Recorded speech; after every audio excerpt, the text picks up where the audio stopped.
Orang laki dengan perempuan sama-sama suka, dia buat apa saja. Bukankah ini yang berlaku di negara-negara barat, dan itu perkara yang bagi mereka tak ada masalah, sebab dilakukannya suka sama suka, yang akan jadi tangkapan polis kalau dilakukan secara paksaan. Adakah neraca ini bagi sesuatu masyarakat yang boleh menerima akan menjadi perkara yang baik dan boleh diterima? Kos tidak. Maka dalam hal ini perkara yang baik adalah baik mengikut syarak, perkara yang mungkar mengikut syarak.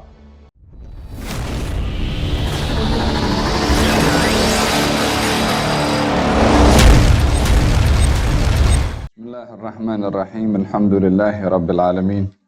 Wassalatu wassalamu ala asyrafil mursalin Sayyidina Muhammadin wa ala alihi wa sahbihi ajma'in, wa ba'du. Nawayna at-ta'alluma wa ta'lim, tadhakkura wa tadhkira, an-naf'a wal intifa' wal ifada wal istifada wal hath ala tamassuki bi kitabillah wa sunnati nabiyhi wa dalalati ila al-khair wa ad-du'a ila al-huda ibtigha'a mardatillahi wa qurbihi wa thawabihi. Amin. Allahumma amin. Kita sampai kepada muka surat 128.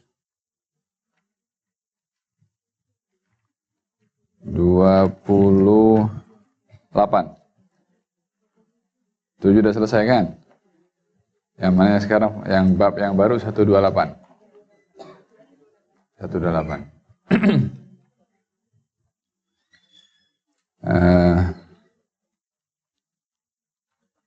Fasal perihal amar ma'ruf nahi mungkar.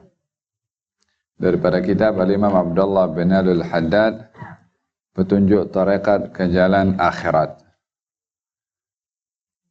Kaum muslimin muslimat dirahmati oleh Allah Subhanahu wa taala, di antara sifat yang diberikan oleh Allah kepada umat Nabi Muhammad sallallahu alaihi wasallam,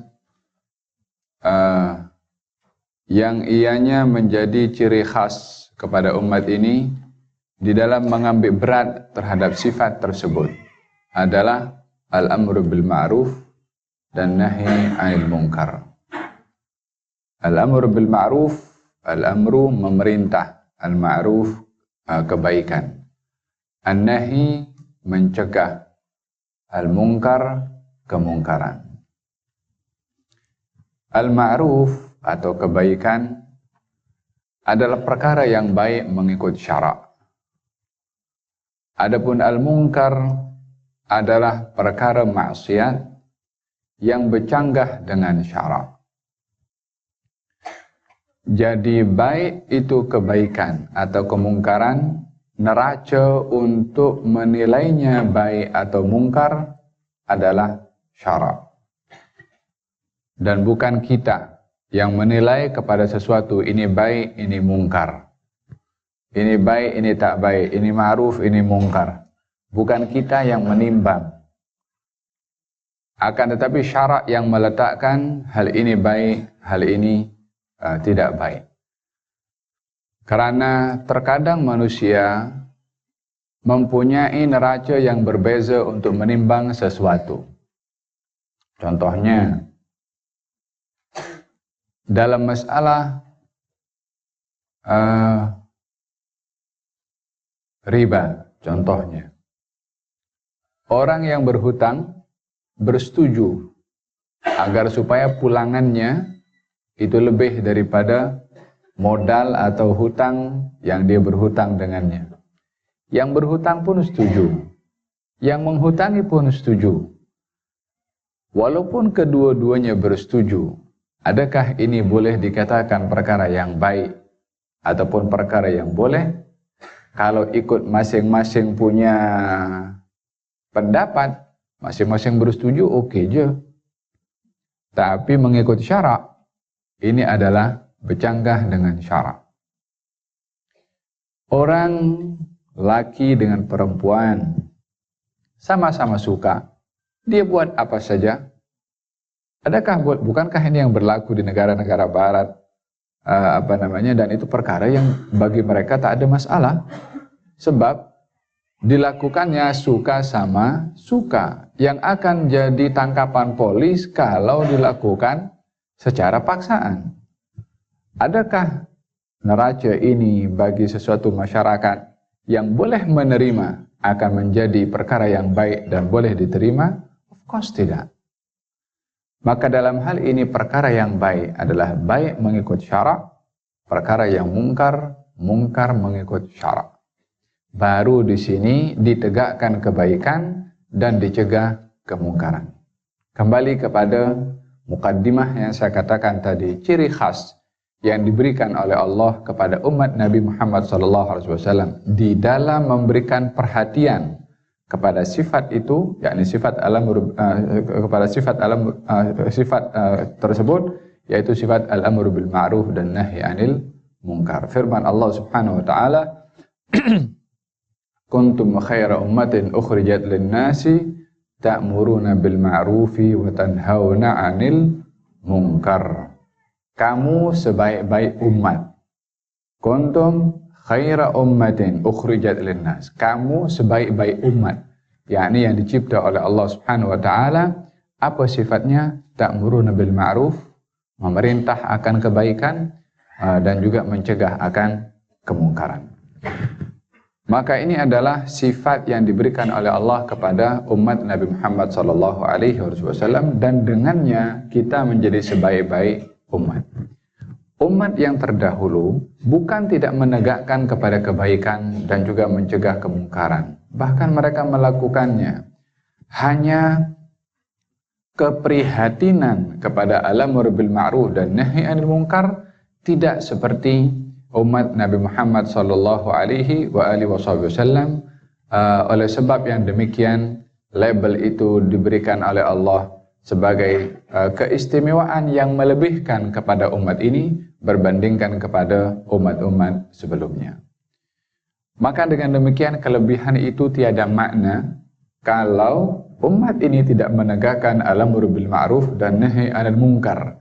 Hanya sekedar tulisan dan teori saja, praktikalnya tidak wujud disebabkan oleh kerana tidak ada yang melaksanakan al-amru bil ma'ruf dan nahi anil munkar. Kita akan tengok kupasan Imam Abdullah bin Ali al-Haddad berkenaan dengan hal ini, yakni al-amru bil ma'ruf dan nahi anil munkar. Beliau mengatakan radhiyallahu anhu, wahai saudaraku, hendaklah Anda menyuruh berbuat ma'ruf, yakni baik, dan melarang dari berbuat mungkar, karena dia adalah kemuncak yang bersumber daripadanya semua urusan agama.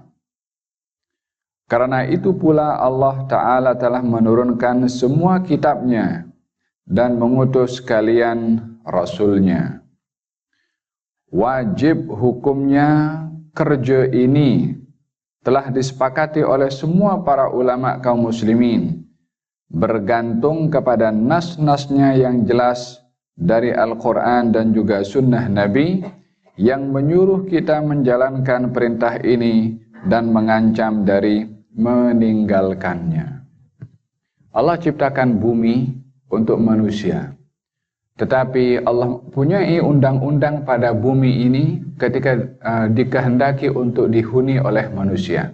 Tentunya Allah Subhanahu wa ta'ala mahu bumi ini diimarahkan dengan ketaatan dan ibadah. Huwa ansha'akum fil ardi wasta'marakum fiha. Dialah yang menciptakan kamu di bumi dan mengimarahkan dengan kamu bumi ini, yakni bumi ini diimarahkan, dipenuhi oleh manusia. Yang ada di bumi bukan manusia sahaja, binatang ada, tumbuh-tumbuhan ada, bahkan kesemua makhluk itu ada terlebih dahulu sebelum manusia menghuni bumi. Yakni boleh dikatakan manusia ini pendatang kepada bumi. Bumi ini sudah ada penghuninya daripada makhluk-makhluk yang tidak bermaksiat kepada Allah Subhanahu wa ta'ala. Yang saya maksudkan adalah lautnya bertasbih, pokoknya bertasbih, tanahnya dan batunya bertasbih, gunungnya pun demikian, dedaunannya pun demikian.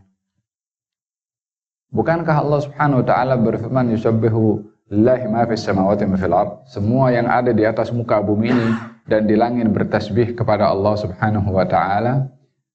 Siapa yang melakukan kerosakan di atas muka bumi ini? Pendatang. Baik itu daripada jin yang pernah menghuni bumi pun melakukan kerosakan di atas muka bumi. Yang kedua adalah manusia yang melepasi jin yang menghuni bumi pun juga melakukan kerosakan di atas muka bumi ini. Bahkan manusia yang hidup di zaman pertama manusia diletakkan di atas muka bumi sudah melakukan kerosakan, yaitu pembunuhan di atas muka bumi antara Habil dengan Qabil. Dan adakah Allah mahu menciptakan manusia untuk melakukan kerosakan? Tentunya tidak. Allah mahu bumi ini adalah diimarahkan dengan ketaatan dan kebaikan. Akan tetapi karena sifat manusia ini dan sifat jin juga mempunyai dorongan-dorongan daripada dalam untuk melanggar perintah Allah, maka dihantarkan oleh Allah para nabi, para rasul, dihantarkan kitab untuk membimbing kepada manusia. Kalau yang menghuni bumi ini malaikat, tak perlu ada rasul. Disebabkan tak ada perlu pun untuk nak dicegah daripada kemungkarannya, sebab malaikat tak terdetik pun untuk berbuat hal yang mungkar. Tapi oleh karena menghuni bumi ada dorongan daripada dalam untuk mengajak kepada kemungkaran, yaitu hawa nafsu, maka Allah menghantarkan panduannya Al-Quran dan juga wahyu-wahyu yang lain melalui para nabi dan juga para rasul. Dengan demikian tugasan nabi, tugasan rasul, al-amru bil ma'ruf dan nahi anil munkar. Oleh sebab itu, banyak kali diceritakan tentang sifat Nabi, Bashir, pembawa berita gembira. Nadhir, juga pemberi peringatan. Agaknya berita gembira disampaikan kepada siapa? Ya kepada orang yang taat. Lalu peringatan disampaikan kepada siapa? Kepada orang yang ia melakukan maksiat atau ingin melakukan maksiat. Maka dengan demikian, kebaikan dan kemungkaran sentiasa ada kepada seseorang untuk nak melakukannya, maka diberikan oleh Allah Subhanahu wa taala rangsangan kepada mereka. Kenapa mesti berbuat kebaikan? Ada berita gembiranya. Kenapa dilarang berbuat kemungkaran? Ada hukuman dan juga ancamannya. Itulah tabiat manusia yang suka bila mana mendapatkan berita gembira dan juga takut bila mana diancam dengan hukuman. Kalau kita dikeluarkan satu statement daripada JPJ bagi tahu kalau orang cakap telefon kena denda sangat-sangat driving 10.000 contohnya, maka dengan demikian tak ada seorang pun yang akan telepon, sebab ancamannya adalah terlalu tinggi. Dengan demikian, perjalanan orang yang tengah driving lebih hampir kepada keselamatan atau tidak? Ya, hukumannya berat. Tetapi pelaksanaan kepada perintah yang kalau dilanggar akan dihukum dengan hukuman yang berat lebih berharga berbandingkan kepada hukumannya itu.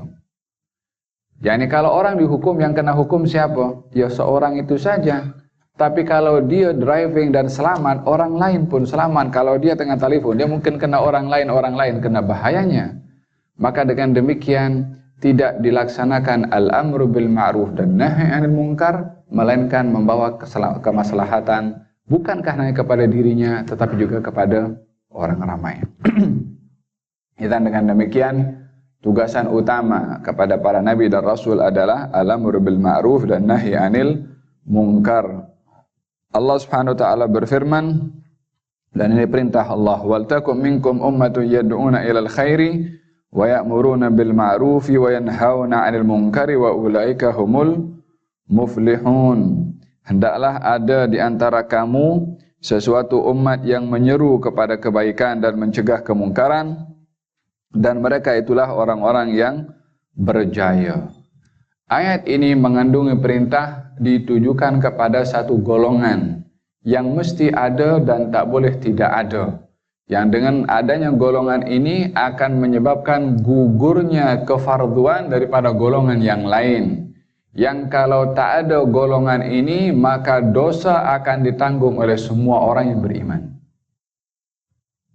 Apa itu golongan? Orang yang bersedia untuk mengajak kepada kebaikan dan mencegah kemungkaran.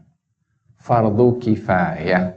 Mesti ada orang yang bertindak demikian. Ketiadaan orang yang berbuat demikian menyebabkan dosa kepada semua orang yang beriman sebab tidak menjalankan tugas yang hukumnya fardu kifayah. Hadza perintah wal takum minkum. Hendaklah sebahagian daripada kamu menjadi apa? Orang yang mengajak kepada kebaikan dan mencegah kepada kemungkaran. Maka sebahagian yang dimaksudkan di sini oleh Allah Subhanahu wa taala adalah menunjukkan hukum menjalankan tugas al-amru bil ma'ruf wan nahi 'anil munkar adalah fardu kifayah. Ini bila mana melibatkan orang ramai. Tetapi akan menjadi fardu ain bila mana melibatkan kepada diri sendiri atau kepada orang yang nafkahnya atau tanggungannya wajib ke atas kita. Kepada orang, kepada masyarakat, orang-orang tertentu.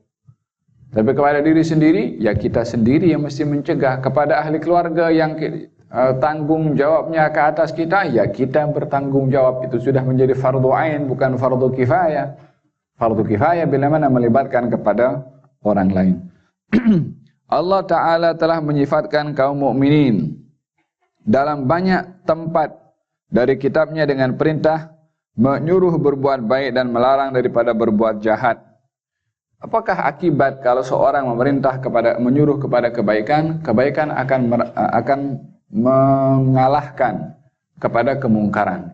Banyaknya orang yang mengajak kepada kemungkaran akan menyebabkan hilangnya kebaikan. Dan di dunia ini atau di bumi ini ada dua pendakwah. Pendakwah kepada kebaikan orang-orang beriman, pendakwah kepada kemungkaran syaitan dan konco-konconya. Orang bila mana tidak mengajak kepada kebaikan, syaitan tetap dengan agresifnya untuk mengajak orang untuk berbuat kemungkaran.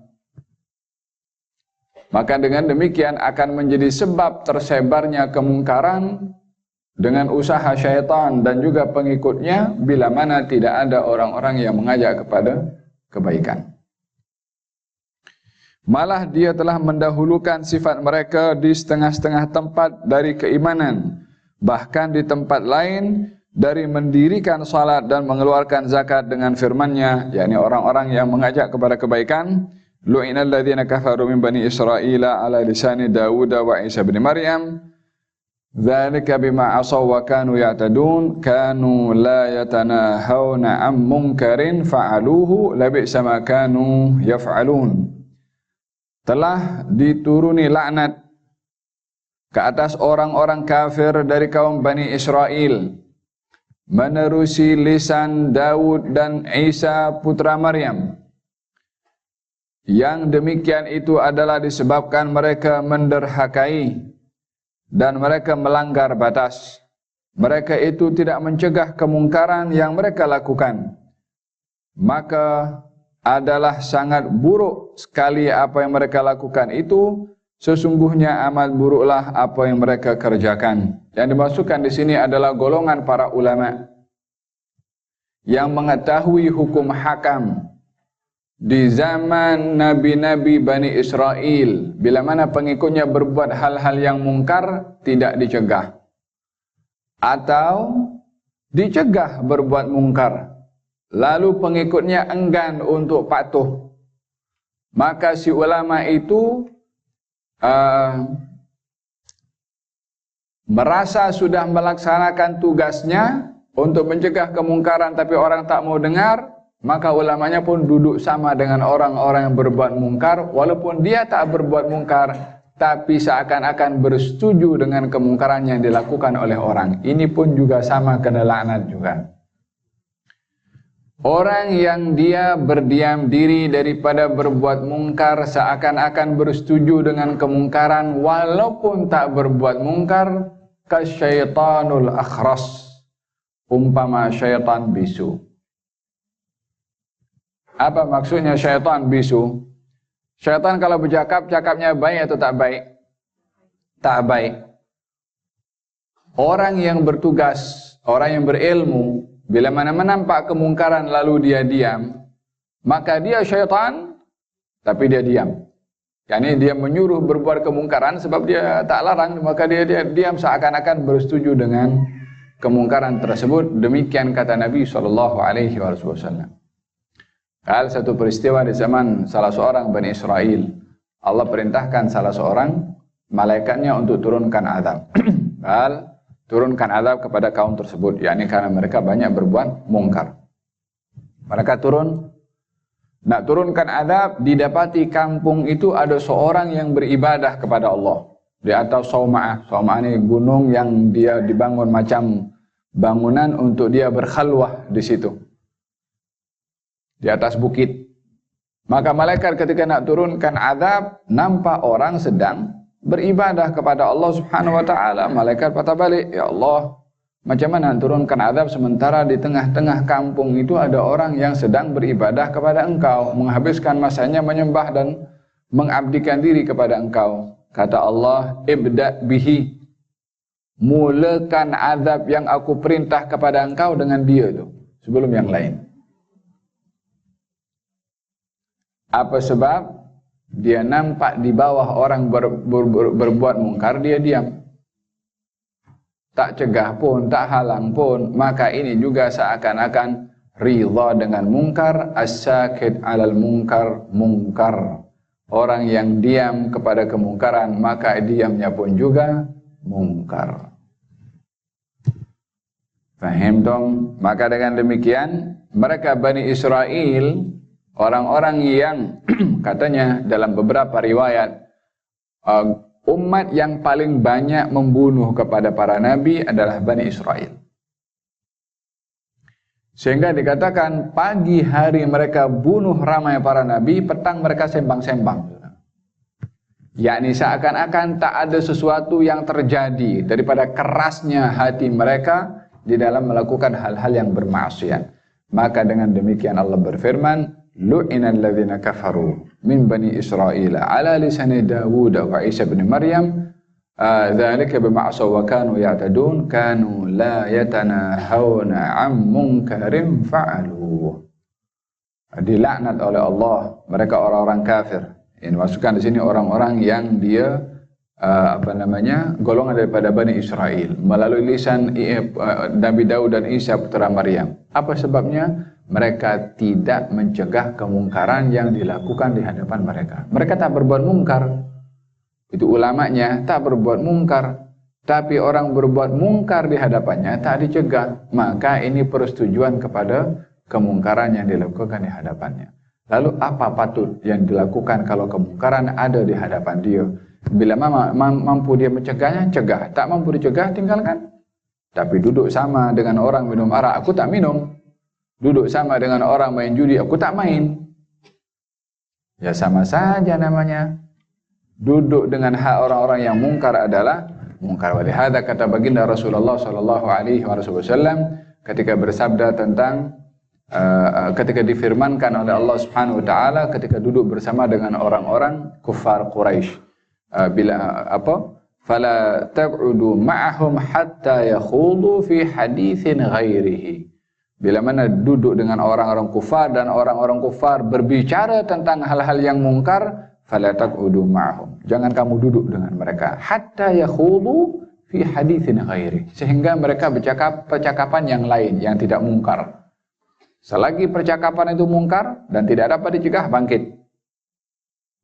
Faham dong? Macam orang majlis buat majlis gosip contohnya. Buat majlis gosip. Dijemput untuk majlis gosip. Ataupun majlisnya majlis doa selamat tapi dalamnya gosip.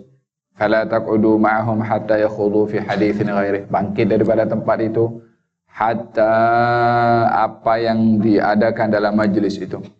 Naam, terkadang biasanya dalam majelis ini awalnya elok. Baca yasin, baca tahlil, wala zikir, lepas tu dah start. Fulan begini, fulanah begitu, fulan begini, fulan begitu. Terkadang maksiat dan mungkarnya lebih banyak daripada taat dan ma'ruf yang dilakukan.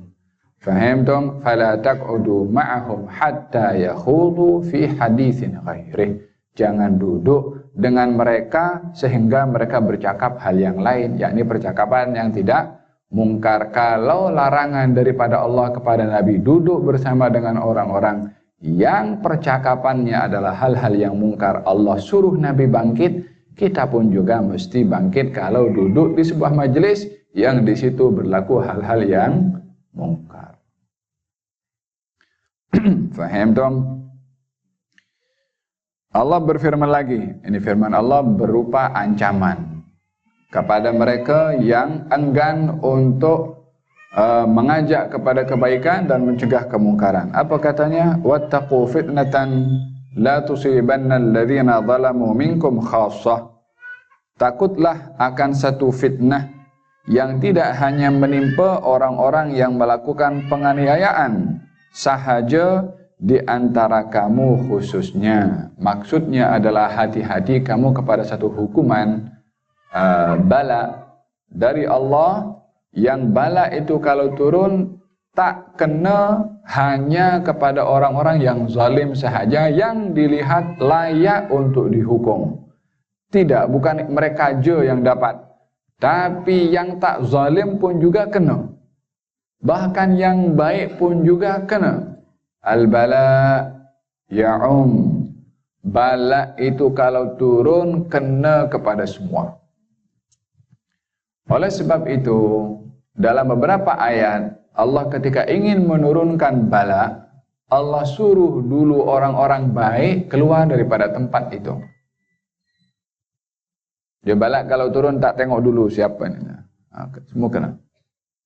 Ketika nak turunkan kepada umat Nabi Lut yang melakukan homoseksual di zaman itu, setelah dinasihat, ditegur,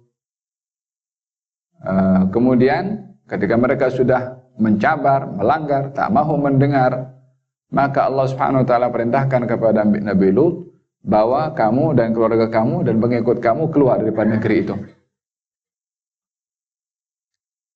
Maka keluar sebelum subuh. Kecuali istri kepada Nabi Lut yang enggan untuk mengikut. Apa yang berlaku? Diciduk oleh Allah Subhanahu wa taala, oleh malaikat, itu apa namanya, tempat negeri umat Nabi Lut diciduk dengan daripada tak bawah dibawa ke atas sampai dekat dengan langit sehingga malaikat boleh mendengar gonggongan anjing yang ada pada kampung itu. Dengan anjing-anjingnya sekali, dengan binatangnya sekali. Waktu dia kena adab, kena kepada semua, termasuk kepada binatang, termasuk kepada tumbuh-tumbuhan. Yang tumbuh-tumbuhan bertasbih juga kepada Allah Subhanahu wa taala sampai ke atas balik macam ni. Halas. Faham dong?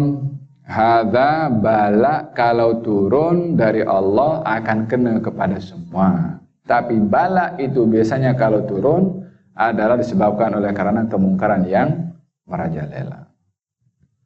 Oleh sebab itu, kenapa mesti berusaha supaya kemungkaran dicegah, LGBT dicegah? Tujuannya adalah apa namanya? Ya, untuk mengelak bala yang turun daripada Allah Subhanahu wa taala, supaya tidak menjadi tanggungan hukuman kena kepada orang-orang yang tidak berdosa, yang tidak melakukan juga akan hal-hal yang mungkar tadi. Oleh sebab itu, Nabi Lut ketika menasihati kepada mereka, ini anak-anakku, ada perempuan kau kawin dengan dia, berbandingkan kepada keinginan yang di luar tabi'i, di luar normal manusia. Tapi mereka enggan juga. Bukan tak ada yang halal untuk mereka kawini, tapi karena degil nak mengikut kepada hawa nafsu, pula sekarang menggunakan satu kebebasan. Kebebasan macam mana kalau begitu? Kalau begitu kebebasan orang boleh datang kepada binatang, orang begitu. Adakah ini satu kebebasan orang nak berbuat demikian di luar warasnya orang yang waras? Hanya orang yang lebih tak waras daripada orang yang tak waras akan berpikir begitu. Lalu bagaimana akan menghadapi dengan orang yang tidak waras? Disikapinya dengan satu tindakan yang tegas, karena akan menjejaskan kepada orang-orang yang waras yang lain. Fahimtum hadza berkenaan dengan walihada kata Siti Aisyah bertanya kepada Rasulullah, "Ya Rasulullah, anuhlaku wa fina salihun?" Wahai Rasulullah, adakah kami akan dibinasakan, yakni akan turun bala kena kepada kami, sementara di tengah-tengah kami ada orang-orang yang baik? Kata Nabi, idza kathural khabath. Kalau kemungkaran merajalela, ya, orang yang baik pun akan kena juga dengan bala dan hukuman dari Allah Subhanahu wa taala. Faham dong? Maka dengan demikian usaha mencegah kepada yang mungkar dan mengajak kepada yang ma'ruf, salah satu hikmahnya adalah untuk menolak atau mengelak daripada bala yang akan diturunkan oleh Allah Subhanahu wa taala disebabkan oleh karena merajalelanya kemungkaran, waliyadu billah. Bersabda Rasulullah sallallahu alaihi wasallam, sekarang wasilah, sarana macam mana mengajak kepada kebaikan dan mencegah kepada kemungkaran. Sabda Rasulullah sallallahu alaihi wasallam, "Man ra'a minkum munkaran falyughayyirhu biyadihi. Fa'in lam yastati' fa bilisanihi, fa'in lam yastati' fa biqalbihi, wa dhalika ad'aful iman." Barang siapa di antara kamu yang melihat suatu kemungkaran dilakukan, hendaklah dia mengubahnya dengan tangannya. Jika tiada terdaya, maka dengan lisannya. Jika tiada terdaya juga, maka dengan hatinya. Yang itulah, yakni contoh orang yang paling lemah imannya. Ada 3 cara, sarana untuk mencegah kemungkaran. Yang pertama dengan tangan, simbol kepada kuasa.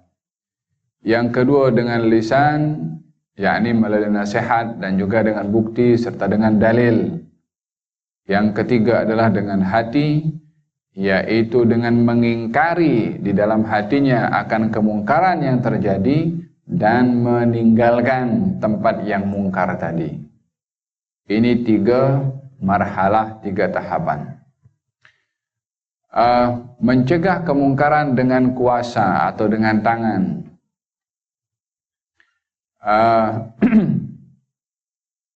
Yang dimaksudkan adalah mereka yang diberikan oleh Allah Subhanahu wa taala authority dalam kedudukan yang berbagai, maka hendaklah dia bertanggung jawab kepada kuasanya di dalam mengajak kepada kebaikan dan mencegah kepada kemungkaran. Kalau itu ketua kampung, ya sebatas kampungnya. Kalau itu negeri sebatas negerinya, kalau itu bandar sebatas bandarnya, kalau itu negara sebatas negaranya, kalau itu rumah sebatas tanggung jawab ke dalam rumahnya. Jadi yang dimaksudkan mencegah kemungkaran dengan tangan adalah mereka yang punya kuasa mengikut kapasiti kekuasaan yang ada pada orang itu. Kalau dia berkuasa di rumahnya, ya dia gunakan kekuasaan di dalam rumahnya untuk mencegah kepada kemungkaran dan juga mengajak kepada kebaikan. Seperti orang yang dia ahli keluarganya tak bangun subuh untuk sholat subuh. Ini benda mungkar. Dia punya kuasa untuk menggunakan punya kekerasan. Apa kekerasannya? Entah dia dituangkan air kepada muka kita punya family yang tak bangun subuh, atau dipaksa, atau mungkin dengan angkat suara. Sebab ini hal yang mungkar. Dia ada kuasa. Bukan tumbuk lah, kalau bukan dia maksudnya guna tangan tu bukan, jangan tak difahami dengan kasar, tidak. Maksudnya kuasa. Sebatas mana kita menggunakan kuasa dengan bijak. Sebab bila mana orang kan tujuannya nak cegah yang mungkar, tujuannya nak menegakkan kebaikan. Tentunya orang itu ketika ingin melakukannya punya keinginan supaya orang ini berbuat baik, supaya mendapat kebaikan, mencegah dia daripada kemungkaran, supaya dia terselamat daripada resiko kemungkaran. Jadi motifnya adalah rahmah kepada orang ini supaya dapat kebaikan dan terhalang daripada hukuman. Itu motif orang yang mencegah kepada kemungkaran. Bukan motifnya geram, tidak, tapi motifnya lebih ingin memberikan kebaikan dan menyelamatkan kepada orang yang ingin diajak kebaikan dan juga dicegah daripada perbuatan yang mungkar. Faham dong? Seperti orang yang dia bertugas di tugasan tempat-tempat tertentu, maka hendaklah dia dapat mencegah kemungkaran. Contohnya, kalau didapati ketua kepada satu jabatan tertentu, syarikat ke, wala apa ke, anak buahnya berbuat hal-hal yang mungkar. Contohnya laki dengan perempuan tanpa batasan. Dia di bawah kuasa dia, di office dia. Kalau di luar mungkin dia tak berhak untuk tak mampu nak mencegah, tapi di office dia punya kuasa. Dia boleh buat undang-undang. Falhasil, kuasa yang dimaksudkan adalah sebatas mana dia berkuasa. Tidak terhad kepada satu bidang kuasa tertentu, tapi ianya adalah merangkumi kepada mana kuasa dan kapasitinya, luasnya kuasa itu kepada seseorang, disitulah dia bertanggung jawab untuk mencegah kemungkaran melalui bidang kuasanya. Faham dong? Mengikut peringkat yang saya sebutkan sebentar tadi. Ini mencegah kemungkaran dengan kuasa atau dengan tangan. Yang kedua, dengan lisan. Dengan lisan, dengan nasihat, dengan dalil, dengan bukti, dengan dialog. Itu pun juga bahagian daripada mencegah kemungkaran dengan lisan. Dan juga dengan hati adalah bila mana seseorang tidak mampu mencegah kemungkaran dengan lisannya. Bermakna kalau dia mencegah kemungkaran dengan lisannya, dia akan ditangkap, masuk jail, dan mungkin dia tak akan keluar daripada jail. Ataupun hukuman-hukuman yang memudaratkan kepada dia dan juga kepada ahli keluarganya. Maka dalam hal ini, cegahlah kemungkaran itu dengan hati. Macam mana?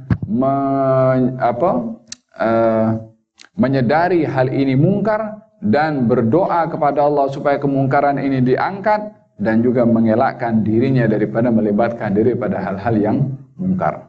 Jangan sampai pula kemungkaran sudah merajalela, dia pun juga tahu kalau ini benda mungkar, tetapi dia join juga dengan kemungkaran karena tak mampu mencegah daripada hal yang mungkar tadi. Maka dalam hal ini tidak, dia kena mesti mengelakkan, mengasingkan diri, kalaupun mesti berkhalwah daripada melibatkan diri kepada hal-hal yang mungkar. Berkata beliau sallallahu alaihi wasallam, "Walladzi nafsi biyadihi la ta'muruna bil ma'ruf." Ini hukuman ancaman kepada orang yang enggan untuk menegakkan kebaikan dan mencegah kemungkaran. "Walladzi nafsi biyadihi la ta'muruna bil ma'rufi wa la tanhawunna 'anil munkar aw la yushikanna Allahu an yab'atha 'alaikum iqaban minhu thumma tad'unahu fala yastajibu lakum." Demi jiwaku yang berada dalam tangannya, hendaklah kamu menyuruh berbuat baik dan mencegah dari berbuat mungkar. Ataupun kalau tidak, Allah akan mengirimkan seksa ke atas kamu. Kemudian apabila kamu memohonnya pula, yakni berdoa kepada Allah, tidak lagi dia akan mengabulkan kamu. Yakni merebaknya kemungkaran dengan lenyapnya tugasan mencegah kepada mungkar akan menyebabkan bala turun dari Allah dan doa tak akan dikabulkan oleh Allah. Yakni termasuk doa meminta agar supaya bala itu diangkat tak akan dikabulkan oleh Allah Subhanahu wa taala, wal iyad billah, disebabkan oleh kerana mengabaikan mencegah akan kemungkaran. Kita mesti sadar kalau dunia ini dan juga semua ciptaan ini rajanya adalah Allah. Dan setiap raja mempunyai undang-undang yang berkuasa di atas muka bumi dengan undang-undangnya hanya kuasa sementara sahaja, bukan kuasa permanen. Qulillahumma malikal mulki tu'til mulka man tasha wa tanzi'ul mulka mimman wa tu'izzu man tasha wa tudhillu man tasha biyadikal khair innaka ala kulli syai'in qadir. Kerajaan yang milik Allah akan bagi kepada siapa dikehendaki, akan diambil daripada siapa yang dikehendaki. Bukankah Allah Subhanahu wa taala juga pernah memberikan kerajaan kepada Namrud, kepada Firaun? Ya. Allah yang bagi untuk diuji. Tapi siapa yang berhak berkuasa kepada kerajaan? Allah Subhanahu wa taala. Namrudnya dengan Firaunnya semuanya khalas. Bukankah dalam Al-Qur'anul Karim apa itu? Apa dalam surat? An atahu Allahul mulka. Apa itu? Allah, kita punya hafazan ini sudah memori kita ada virus ini.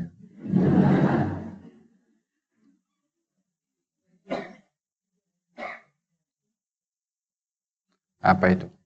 Falhasil maksud daripada ayat itu ceritakan tentang Nabi Ibrahim dan pengikutnya, yaitu termasuk Namrud. An atahullahul mulka, yang diberikan oleh Allah Subhanahu wa taala kerajaan. Siapa yang diberikan di sini?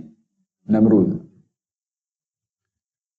Ketika Nabi Ibrahim mengatakan innallaha yuhyi wa yumit, sesungguhnya Allah Maha menghidupkan dan juga Maha mematikan. Qal ana uhyi wa umit. Namrud mengatakan, saya pun boleh menghidupkan, saya pun boleh mematikan. Panggil dua orang, satu dibunuh, satu dibiarkan hidup. Mencabar tak mencabar kepada Allah? Kata Nabi Ibrahim mengatakan, fa innallaha ya'ti bisyamsi minal masyriqi fa'ti biha minal maghrib fabuhital ladzi kafar. Nabi Ibrahim mengatakan, kalau begitu, coba yang kedua, Allah mendatangkan matahari daripada timur, coba datangkan daripada barat. Fabuhital ladzi kafar. Halas, tak boleh nak buat siapa nak pindahkan matahari. Dan kuasa yang diberikan oleh Allah Subhanahu wa taala terkadang diberikan kepada orang-orang yang fajir, yang zalim, yang kafir. Tapi hakikatnya adalah bukan dia berkuasa, dia memiliki kepada kuasanya dan akan berbuat apa saja. Tahukah apa yang berlaku kepada penguasa itu, Namrud? Nasibnya macam mana? Matinya macam mana? Nyamuk masuk dalam dia punya hidung tak keluar. Dia buat kerja dalam. Dihantar nyamuk je. Yang nak kononnya, aku boleh menghidupkan, aku boleh mematikan. Nah, coba matikan nyamuk dalam hidung kamu tu. Tak boleh pun. Dia hantukkan kepalanya berkali-kali untuk menahan sakit sampai pecah dan akhirnya mati. Dan tiada siapa yang punya kuasa kecuali Allah Subhanahu wa taala. Wal aqibatu lil muttaqin. Penentu penghujung tu bukan kepada penguasa, bukan kepada orang berjawatan, bukan kepada siapa, hanya kepada orang yang bertakwa. Punya jawatan atau tak punya jawatan, punya kuasa atau tak punya kuasa, yang akan untung hanya orang-orang yang bertakwa. Kalau penguasa itu bertakwa, dia untung bukan karena kuasanya, tapi karena ketakwaannya yang menggunakan kuasanya itu. Wa hakadha wal aqibatu lil muttaqin.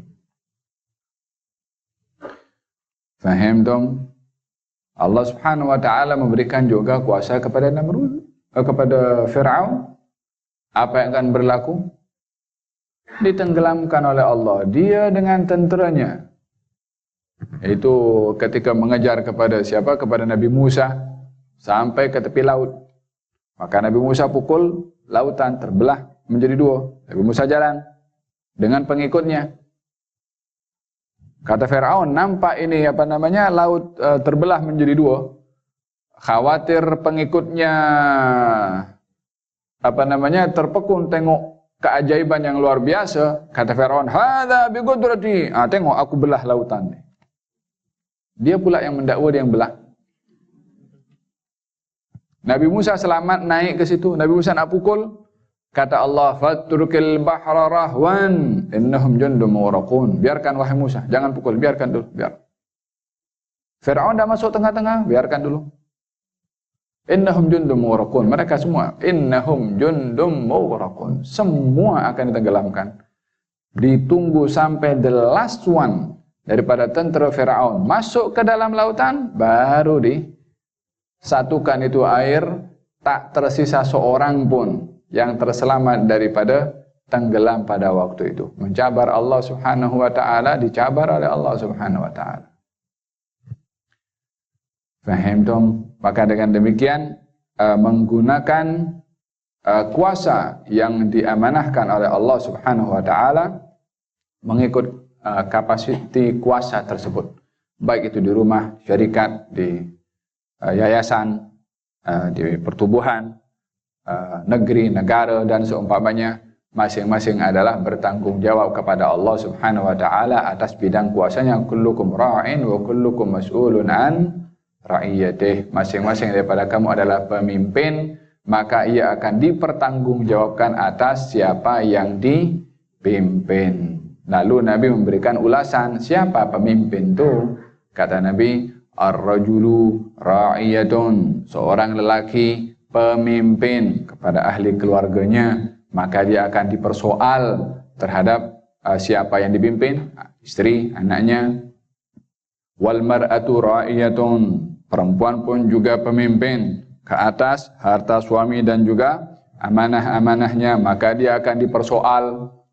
Tak cukup hanya perempuan dan hamba sahaya. Hamba sahaya, pemimpin Allah. Dia tak memiliki dirinya pun juga, Nabi kata dia juga pemimpin atas amanah terhadap majikannya, maka dia akan disoal oleh Allah atas kepemimpinannya. Hamba sahaya pun pemimpin.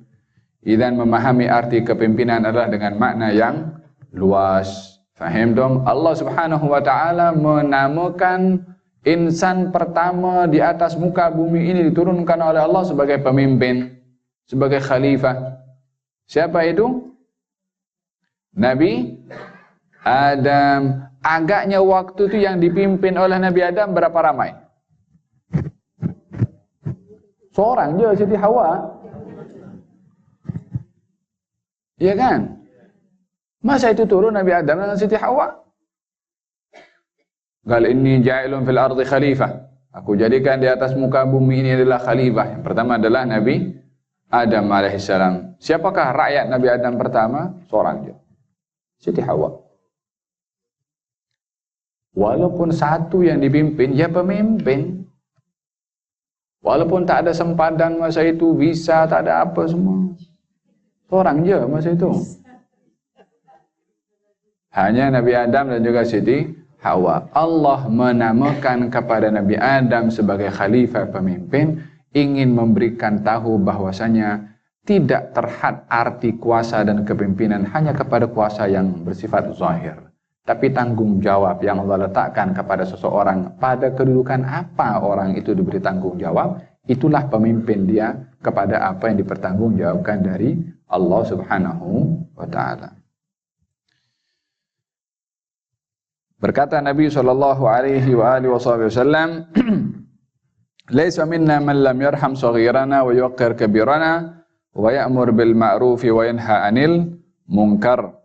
Bukan dari golongan kami siapa yang tiada merahmati yang kecil di antara kami dan menghormati yang tua di antara kami dan menyuruh berbuat yang baik dan melarang dari berbuat yang mungkar. Amar ma'ruf nahi mungkar fardu kifayah. Dan ketahuilah, kata Imam Al-Haddad, bahwa menyuruh berbuat baik dan melarang dari mungkar adalah fardu kifayah. Jika setengah kita melaksanakan tugasnya, niscaya akan gugurlah dosanya dari yang lain, dan terkhususlah pahalanya bagi siapa yang menjalankan tugas itu sahaja. Yang dapat yang bertugas saja. walaupun kewajiban gugur daripada yang lain, yang dapat pahala dari Allah hanya menjalankan tugas al-amr bil ma'ruf dan nahi anil munkar. Tapi jika tiada seorang pun yang menjalankan tugas ini, maka tanggung jawab dosanya ke atas semua yang mengetahui tentangnya dan yang berkuasa untuk menghilangkannya. Dosa kena kepada semua kalau tidak ada yang melaksanakan al-amr bil ma'ruf dan nahi anil munkar, ya. Yang wajib atasmu apabila Anda lihat seseorang yang meninggalkan yang baik ataupun membuat suatu yang mungkar, ialah Anda memberitahunya bahwa yang ditinggalkannya itu adalah baik, yakni dengan nasihat, dengan memaklumkan, atau yang dibuatnya itu adalah mungkar. Ini cara untuk mengajak kepada kebaikan dan mencegah kepada kemungkaran, memberitahukan ini baik, ini mungkar. Faham tu? Walihada di dalam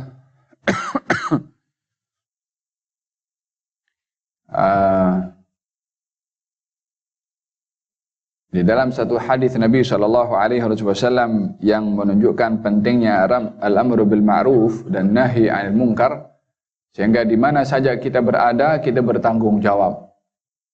Walaupun kita berada di tepi jalan, Nabi bersabda dalam hadis, "Iyyakum wal julus fit turuqat." Hati-hati kamu untuk duduk lepak-lepak di jalan yang menjadi laluan orang ramai. Duduk lepak-lepak di jalan yang menjadi laluan orang ramai. Mungkin tempat, walhasil tempat orang yang lalu lalang lah. Mungkin bus stop ke, wa'illa mana-mana tempat, mungkin kedai yang dia punya kursi sampai keluar jalan dan itu menjadi laluan orang ramai. Falhasil mana yang menjadi laluan orang-orang ramai, maka kita dilarang untuk lepak-lepak di situ. As-sahabah bagi tahu, ya Rasulullah, laisa lana buddun. Ya Rasulullah, kalau tak boleh dulu lepak-lepak di tepi jalan, nak duduk kat mana? Tak ada lagi tempat kita nak duduk lepak-lepak kecuali di tempat-tempat tersebut. Kami pun perlu juga jumpa dengan kawan, nak sembang, ya ini minum kopi apa. Maka kata Nabi, fa in kan wala bud fa'atu tariqa haqqahu. Kalaupun kamu mesti duduk di lepak-lepak di kawasan itu, tak boleh duduk lepak-lepak di tempat yang bukan menjadi laluan orang ramai, dalam rumah ke, wala dalam dewan ke, wala di mana ke, mesti di laluan, maka hendaklah kamu memberikan hak laluan. JPJ, hak jalan raya kena mesti ditunaikan. Ya, kita pun dalam dalam syariat Nabi ini lengkap. Hanya nama istilahnya saja tak ada nama seperti zaman sekarang. Sekarang kita ada kementerian khusus yang menguruskan. Itu diambil daripada bahagian yang ada di zaman baginda Rasulullah SAW memberikan hak kepada jalan. Fa'atut tariqa haqqahu, berikan kepada jalan itu yang menjadi laluan orang ramai haknya. Apa hak jalan raya? Al-ghaddul basar, pejamkan mata. Bukan masa driving kita pejamkan mata, tak, maksudnya pejam mata daripada melihat aib orang lain, aurat orang lain, kesilapan orang lain. Duduk jalan tentunya di situ orang ramai lalu. Jaga pandangan daripada melihat kepada orang. Yang kedua, kafful adza.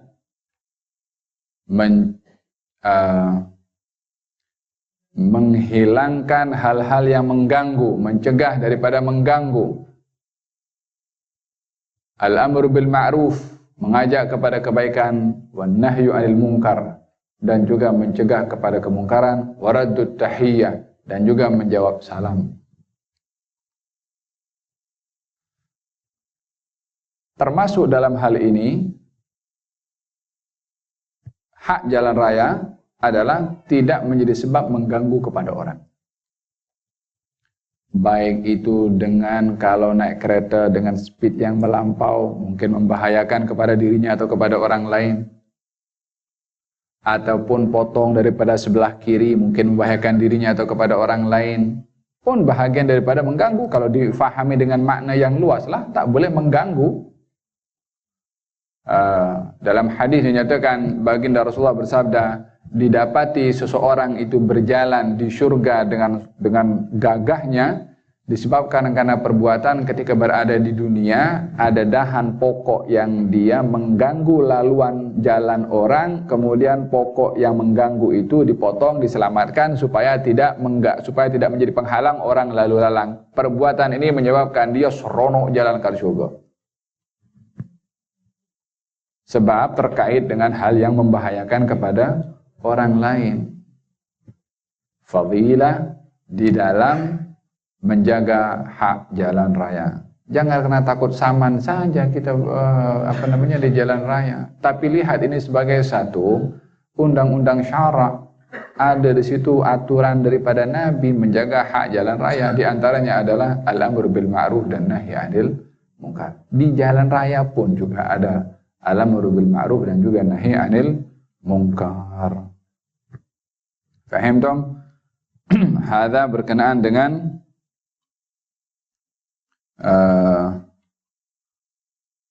tugasan untuk mengajak kepada kebaikan dan mencegah kepada kemungkaran. Nah,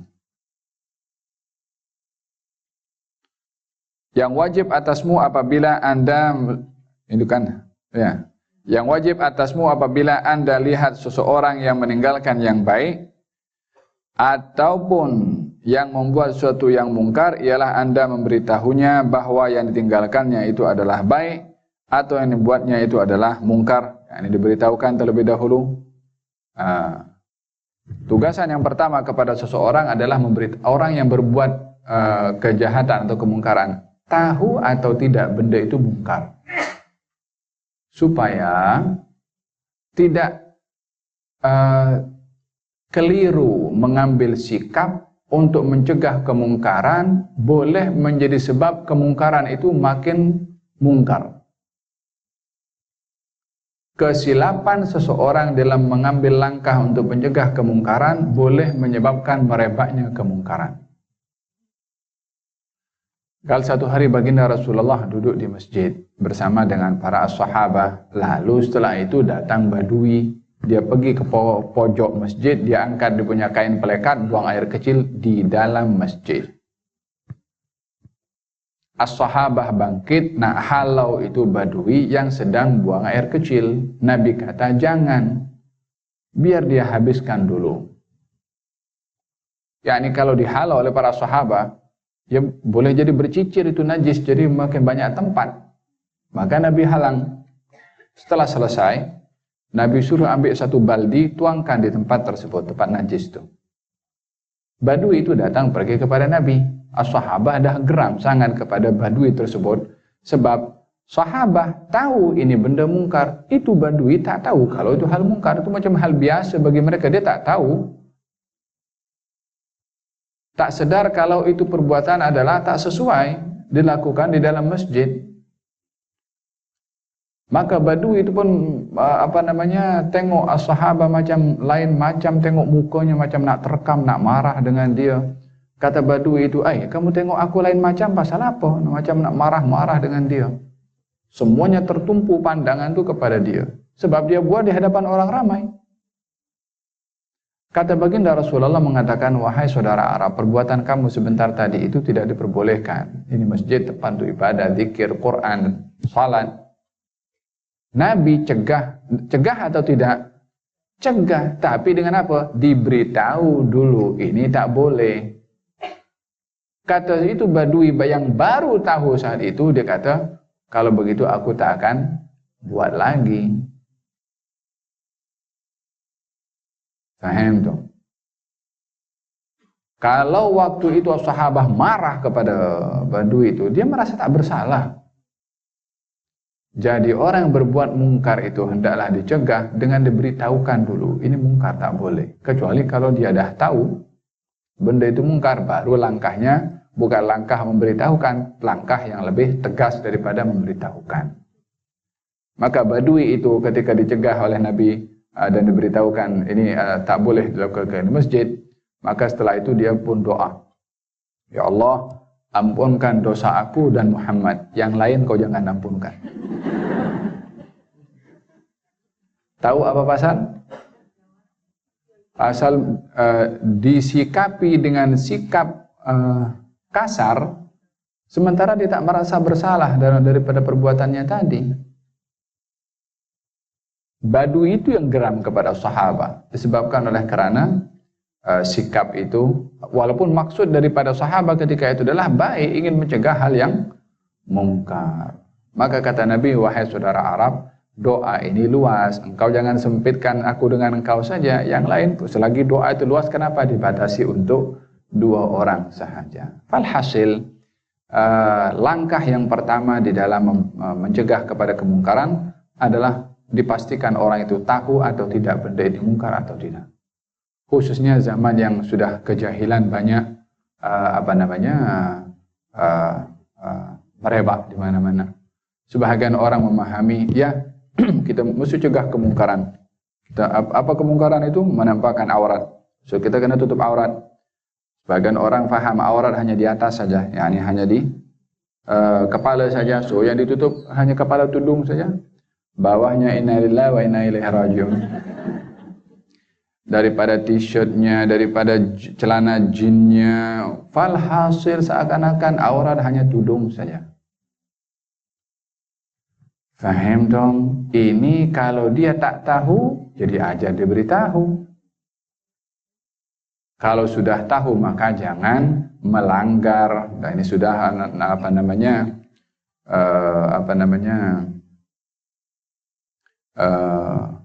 in kunta la tadri fatilka musibatun wa in kunta tadri fal musibatu a'zamu. Kalau kamu tak tahu apa yang kamu buat, maka itu adalah suatu musibah bagi kamu, sebab banyak orang yang boleh kamu tanya, kamu tak tanya, maka itu suatu musibah. Tapi kalau kamu tahu tapi terus dilanggar juga, musibahnya lebih besar. Sebab dah tahu masih buat juga. Faham dong? Ada berkenaan dengan hal-hal yang terkait dengan hal yang mungkar.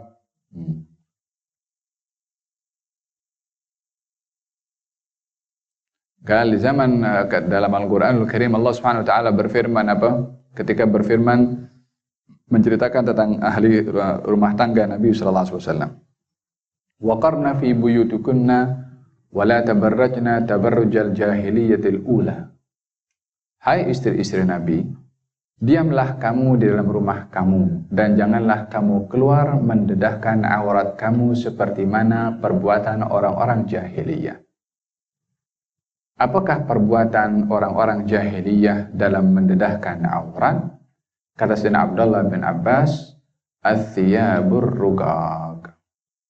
Apakah athiyabur rugaq? Baju ketat, siluar ketat, sama saja. Zaman ini zaman jahiliyah milenium. Balik pada zaman dulu. Dah zaman itu Nabi datang tak boleh, istri Nabi dididik oleh Allah Subhanahu Wa Taala, kaum muslimat pun dididik, mereka berubah pakaiannya, masa kurun demi kurun pun semakin menjaga mereka. Zaman sekarang kita balik lagi pada zaman jahiliyah dahulu, hanya saja jahiliyah di zaman modern. Bada al-Islamu ghariban wa sayaudu ghariban fatuba lil ghuraba. Islam ini datang daripada asing dan akan kembali asing. Kembali asing daripada orang Islam sendiri. Ya, ini bukan daripada orang bukan Islam.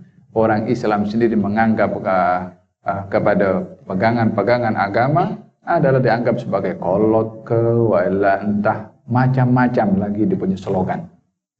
Kita zaman bebas. Zaman era untuk kita boleh berfikir apa saja, boleh bertindak apa saja. Mula bila otak ini kena racun dengan pemikiran dan ideologi yang tidak bertanggung jawab. Kita ini umat yang dipandu oleh wahyu mulai daripada zaman Nabi sampai bila-bila. Selagi otak ini tidak dipandu oleh wahyu, maka akan dipandu dengan yang lainnya. Faham dong? Gal fil hadis Nabi bersabda, di akhir zaman nanti akan berlaku nisa'un kasiyatun ariyatun ma'ilatun mumilat. Perempuan kasiyat, mereka berpakaian, tapi ariyat, mereka telanjang. Macam mana berpakaian tapi telanjang? Ya, yang tertutup itu hanya kulit badan saja, selebihnya tidak. Kasiyat, ariyat, berpakaian tetapi dia telanjang. Ma'ilat, mumilat. Yani ma'ilat cara berjalannya, dan juga walhasil zaman kita sekarang membuktikan apa yang Nabi sabdakan pada 14 abad yang lalu. Kita perlu menjaga kita punya diri dan juga kita punya anak-anak supaya menjadi anak yang dipandu oleh wahyu supaya terselamat. Oleh sebab itu tanggung jawab kita sebagai orang tua untuk al-amru bil ma'ruf dan nahi 'anil munkar.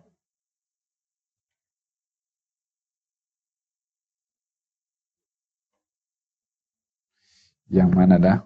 Saya punya.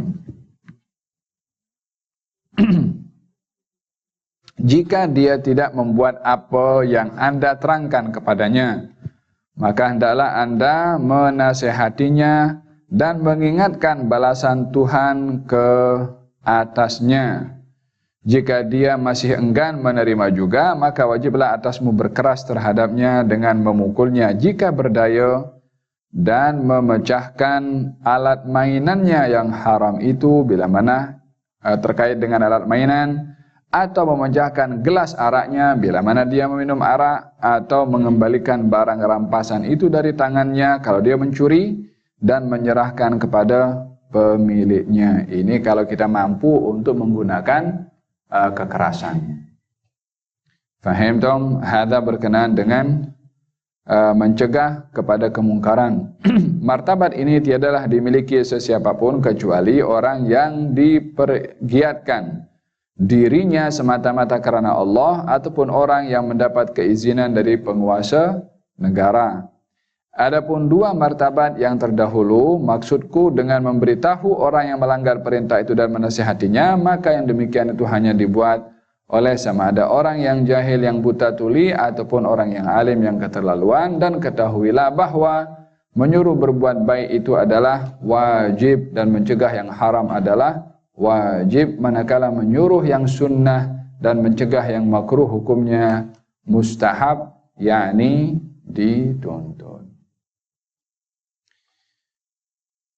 Tinggalkan tempat di mana ada mungkar. Wahai saudaraku, kata beliau, jika Anda menyuruh seorang berbuat baik atau Anda mencegahnya dari berbuat mungkar, namun orang itu tidak mahu mengikut suruhanmu, maka hendaklah Anda segera memisahkan diri daripada tempat yang dilakukan mungkar itu dan meninggalkan orang yang melakukan dosa itu sehingga dia kembali kepada perintah Allah Subhanahu wa taala sebagaimana saya jelaskan dalam penyampaian saya di awal tadi. Anda mesti benci terhadap maksiat. Jam berapa sekarang? Pukul 12. Ini panjang saya ingat ini.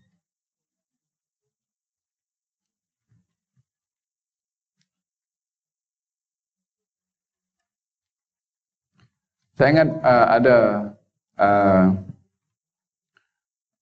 kisah yang cukup masyhur di zaman Sayyidina Umar Ibn Khattab radhiyallahu anhu, ketika seorang ibu dengan anak perempuannya, ibu tunggal dengan anak perempuannya yang menjual susu. Lalu malam itu susu itu setelah diperah dan ingin dicampur dengan air, ya kan? Lalu kemudian kata ibunya, wahai anakku, tambahkan dengan air. Kata anaknya mengatakan, wahai ibu, sungguhnya Amirul Mukminin Umar melarang berbuat demikian karena ini penipuan. Kata ibunya, wahai anakku, manalah Umar tahu apa kita buat? Kata anaknya, kalau Umar tak tahu, Tuhan Umar tahu.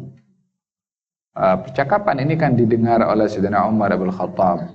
Apa yang berlaku kepada mereka? yakni pada akhirnya karena mereka ingin mengelak daripada hal-hal yang mungkar, Allah pelihara satu keluarga dan keturunan daripada keluarga tadi sehingga menjadi orang yang bahagia di dunia dan juga di akhirat.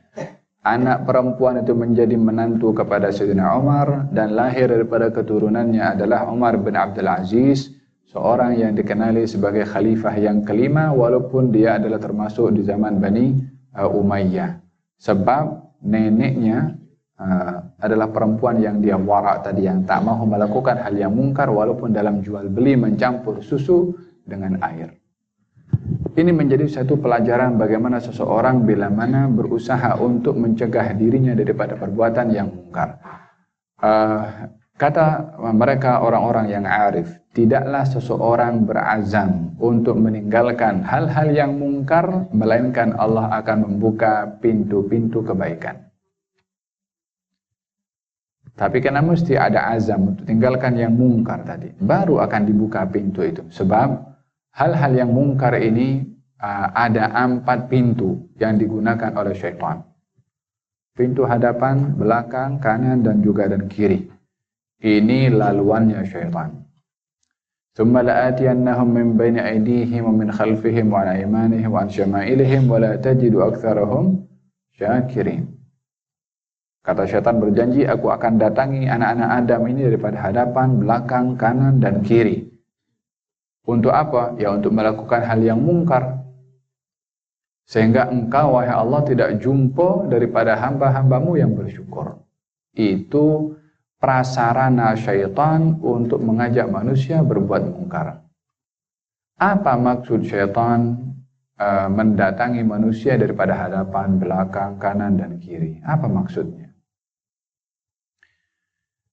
Hadapan dan belakang ini simbol kepada dunia dan juga akhirat. Karena manusia pada hakikatnya menuju kepada akhirat dan meninggalkan kepada dunia. Perjalanan manusia menuju kepada akhirat dilalaikan oleh syaitan terhadap manusia itu seakan-akan nak pergi akhirat ni masih lama lagi, sehingga tidak diambil berat tentang hal akhirat. Maka dengan demikian dia lupa akan hal ehwal akhirat. Yang kedua, dunia. Yang dia hidup dan dia nampak keindahannya dan juga kemegahannya serta tuntutan hawa nafsu untuk hidup mewah dengan keduniaan. Itu menjadi laluan kepada syaitan juga supaya punya cita-cita tinggi, punya kereta besar, punya rumah yang sekian, kemudian nak pergi melancong 40 kali dalam setahun, nak pergi umpamanya dah dapat ini pun juga nak juga ya. Falhasil tak cukup dengan dunia. Kena fikir untuk diri sendiri, lepas tu nak fikir untuk suami, untuk isteri, untuk anak, masa depan anak, tak cukup anak cucu dipikirkan, tak cukup cucu cicit dipikirkan. Sibuk akan hal dunia. Sehingga dengan demikian masa berlalu, dia sibuk fikir dunia, lupa akhirat. Bila mana tiba ajal inna lillahi wa inna ilaihi raji'un, dia adalah orang yang paling rugi. Sebab yang dicari daripada hal keduniaan ditinggalkan kecuali 3 helai kain kafan saja yang tutup badannya sendiri. Itu je. Yang selebihnya ambil ahli waris. Tidak ada harta yang akan ditanam bersama dengan tuan punya harta dalam kubur. Hadza depan dan belakang, simbol kepada dunia dan juga akhirat. Bukankah kita nampak orang yang dimanjakan oleh Allah dengan keduniaannya melimpah ruah, akhirnya seakan-akan menjadi gila dengan kekayaannya. Dengan tunjuk, terkadang diletakkan itu kekayaannya dalam satu meja, wala dalam falhasil macam orang bukan macam dah, memang tak waras pun. Dibuang-buang uangnya macam tu, ya kan? Dah tak waras.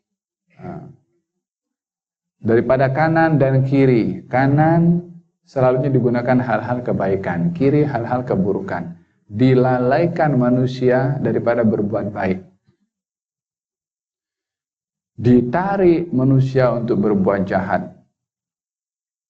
Kalaupun berbuat baik, diganggu juga berbuat baiknya supaya riya, tak ikhlas, seronok dengan dia punya amal baiknya pun. Falhasil syaitan ini kerjanya hanya ingin menyesatkan, ingin memungkarkan perbuatan manusia itu je, tak ada kerja lain syaitan. Namanya saja syaitan, yang artinya adalah merosak atau menyesatkan. Faham dong? Maka dengan demikian yang ada adalah ajakan daripada Allah Subhanahu wa taala, yaitu melalui al-amru bil ma'ruf dan juga anil munkar, mencegah diri daripada perbuatan yang mungkar dan memaksa diri untuk berbuat yang baik. Wallahu taala a'lam bis-shawab. Ada yang mau tanya?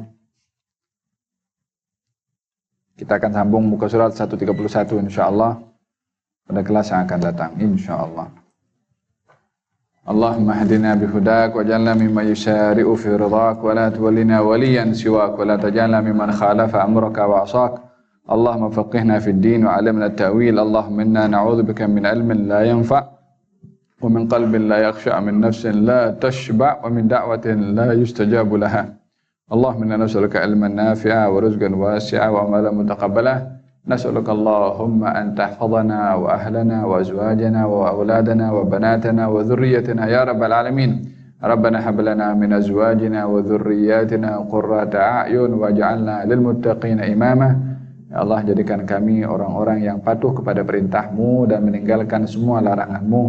Berikan kepada kami dan juga ahli keluarga kami daripada golongan orang-orang yang saleh dan salehah, yang mematuhi segala arahan yang datang daripadamu dan juga daripada Rasul-Mu. Berikan kepada kami kekuatan untuk melawan kepada hawa nafsu kami sendiri di dalam meninggalkan kemungkaran dan juga memaksa kepada diri sendiri untuk melakukan ketaatan agar supaya Engkau rahmati kami ya Rabbal Alamin.